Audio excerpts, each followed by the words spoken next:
terrific. I really appreciated our time. Lakes and sunshine and wine. Not an easy topic, but well worth the discussion. This is where I wave, right? Like this. You got it. You've nailed it already. Tammy Williams with Kelowna Now, and joining me is Tracy Frecco. And you're the founder of a really amazing program here in Kelowna. And it kind of came about because of one of your children. Paxton, would have been about 5 years ago. He was 4 years old. And he has autism. He lives on the autism spectrum. And we tried to do the Santa visit that every family loves to do and get that perfect photo with our kids. And it was really tough on him. He has sensitivities to lights and sounds, and I mean, the mall at Christmas is crazy. So we went, and the experience was really difficult on him and us. It was very stressful. So we thought this should be fun. This should be a great moment. And we thought, how could we turn this into a great moment?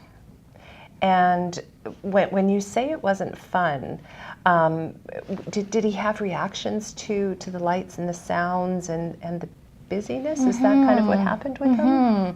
Because he has that heightened sensitivity to those things, he gets irritated very, very quickly. And like when you hear loud noises and you're distracted, and it really affects him and it takes a toll on him. Yeah, because the Christmas time, I think anywhere can be trying, even if you don't have those heightened sensitivities. So how did you kind of organize this Sensitive Santa, and what is Sensitive Santa?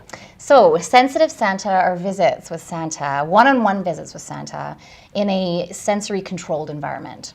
So we partnered up with Orchard Park Mall, and we do this after hours so that we can control the lights. We dim the lights, turn off the music so it's nice and quiet, and every appointment is one-on-one, so every family gets 5 minutes. I have some families that need that full 5 minutes just to get from the door to see Santa. So we really control that so that this family can have that special moment. And what about Santa himself? Does he need to take any kind of different approach? Like, is there any kind of preamble that's done in advance? He's amazing, and he's so patient with these children. He doesn't force them to jump up on his lap. And that's why we do those 5 minutes, because we want that child to feel comfortable and not rushed. And he's great. He just waits there for the child to come to him. So he's. I think he has some experience with children with autism and with those sensitivities. So he's fabulous. What was it like the first time you saw your little guy actually being able to have that magical visit with Santa? It was amazing, and I think, like I mentioned, it was amazing not only for him, because I could see he was comfortable, but for his brother, who wanted to have this moment, this special moment with Santa and with his brother, and us watching it. It was just like it was so wonderful to see this traditional family moment come together, and everyone was happy and calm. It was amazing. Is that kind of the same response that you get from the other families that have been able to do this? Yeah, there's a lot of tears of joy. And it's, I've had mums and dads come up to me saying they can't even come in the mall, let alone come in the mall to see Santa. So a lot of these families, it was their first time ever seeing Santa as a family. So it's so special. Yeah, I can't imagine what that must be like for all of these families. And it's interesting because we've had, this is our 4th year now, and we've had the same families come back year after year. And we had one little boy, the very first year he came, he needed the full 5 minutes to get from the door. Parents were preparing him. We use a lot of social stories as to what's going to happen next. We're going to go see Santa. So this first year, it took him a full 5 minutes to get from the door to see Santa. And last year, he ran through the doors right to Santa's lap. So it was just a really great moment. So he's, because he knows it's going to be a safe sensory environment for him. Yeah, and what you've just said kind of leads me to ask, I imagine that there are some parents who do have to prepare their kids for this event. Is that right? Absolutely.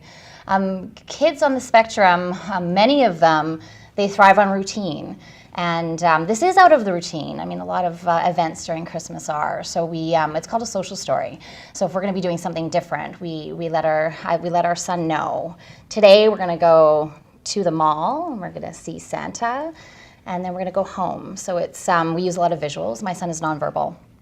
So he communicates on a touch chat. It's a little iPad with pictures, and we do our social stories through that. Autism is so prevalent now. It's 1 in 68 children are being diagnosed with autism every year, and those numbers are growing every year, and we're trying to bring out programs like this because they are needed in our community. When you go into a busy mall without autism, and you go in there and the lights are there's crowds, there's lights, there's music. I'm sure you can feel it that it's distracting. So. It makes sense for kids that have a problem with that we need to find a way to control that. How does it feel for you to be able to be doing this for all of these families? Oh, it's amazing. It's absolutely amazing. It's as I mentioned, my husband and I are there for every event, and a lot of tears of joy, and it's amazing. I love the stories. I love to hear the stories from the families.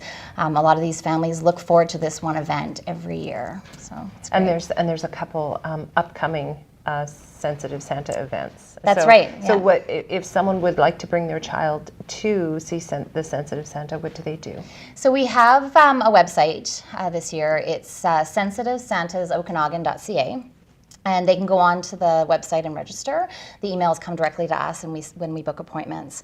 The next 2 Sundays are full. We're working with the mall to try to add another. So we do have a wait list, so I would encourage someone to go back on and register. Yeah, a wait list. Does that just speak to the growth of the program, do you think? Absolutely. Our very first year, we filled those, so it's 24 spots every Sunday. We have 24 spots available, and our first year we filled 1. Second year 2, third year 4. So it is growing. It's getting pretty big. I bet a nice side effect of the event is connections. Parents making a connection with other parents and being able to talk and share stories and share like things that they do to help their kids. Absolutely. No two children are the same. So we have different struggles, and it's absolutely we're there sharing ideas and sharing what works, what doesn't work, where to go, programs that are out there. It is great to connect with the community. What do you hope for the program? You want to grow it? Absolutely. I hope to grow the program. I hope to grow it into malls within the Okanagan. I hope to develop more programs like this. I sit on the board for Autism Okanagan. And we really not only want to bring awareness, but bring different programs to our community like Sensitive Santa, so that we can include these children, so they feel like a part of the community. Yeah. Well, thank you so much for joining us, Tracy. No problem. Thanks for having me. And thank you for watching Kelowna Now.